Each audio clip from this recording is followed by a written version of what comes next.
Hello बच्चों, the question reads that differentiate between primary and secondary ecological succession और second part of the question is explain the different types और different steps of xerarch succession occurring in nature. So before discussing this question, सबसे पहले हम discuss करते हैं कि इस question का की कंसेप्ट क्या है या किस की कंसेप्ट के बिहाफ पर ये क्वेश्चन फ्रेम किया गया है. So the key concept is ecological succession. Ecological succession का मतलब होता है the gradual development in the status of ecological community over a period of time. So ecological succession के बिहाफ पर इस क्वेश्चन को फ्रेम किया गया है. Now let us answer the question one by one. Differentiate between primary and secondary ecological successions. Primary and secondary ecological succession. तो अगर हम बात करें कि what is the differences between primary and secondary, तो सबसे पहला पॉइंट हम ये कंसीडर कर सकते हैं कि जो प्राइमरी इकोलॉजिकल सक्सेशन है, the primary ecological succession occurs on barren lands. यानी कि उन एरियाज पर जहां कहीं भी पहले कोई भी लाइफ फॉर्म एग्जिस्ट नहीं करता था, वहां पर ये इकोलॉजिकल सक्सेशन होता है that occurs in the barren lands which previously had no life forms, which previously had no life forms. वहीं अगर हम इसी को क्राइटेरिया मानकर सेकेंडरी सक्सेशन को डिफाइन करें तो it occurs on the previously inhabited area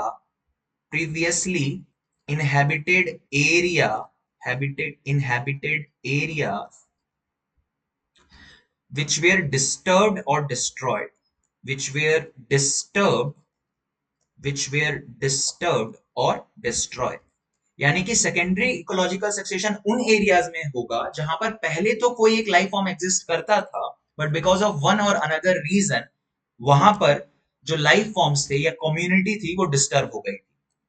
ठीक है. Now second difference can be taken into consideration considering the time frame. So primary ecological successions के लिए very long period of time is required, like hundreds and thousands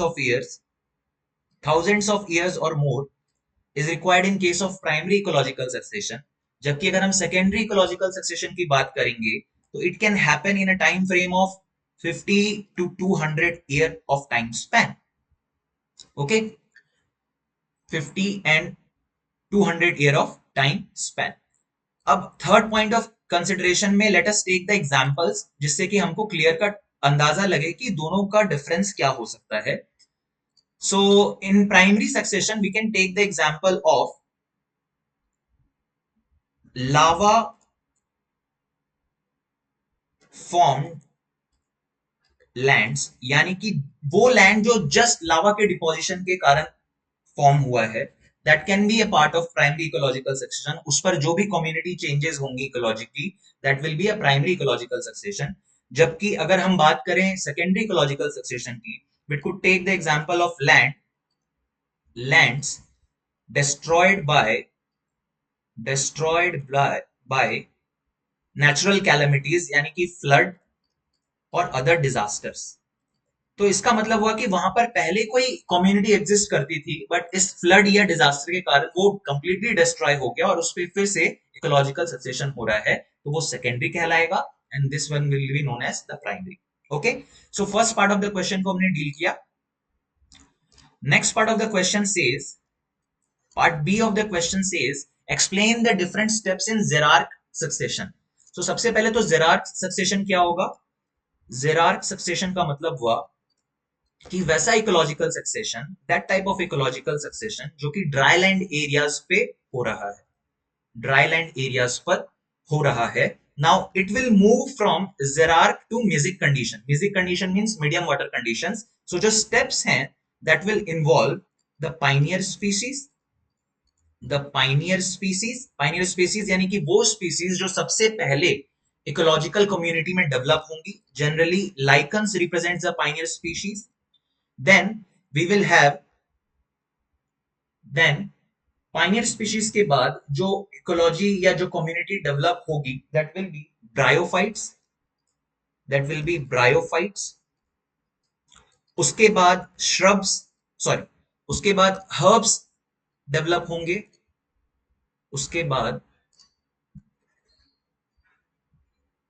herbs का development होगा, उस community में herbs का introduction होगा, then shrubs आएंगे, and then eventually trees will come. Trees will represent the mesic condition, यानी कि medium water condition, medium water conditions, medium water conditions. So यहां पर हम देख सकते हैं कि इस जेरार्क सक्सेशन में ड्राई लैंड पर लाइकन का फर्स्ट डेवलपमेंट हुआ और उसके बाद वो ट्री तक communities में different species का introduction हुआ। So these are the steps that is involved in the Xerox succession. I hope you understood it well. Thank you.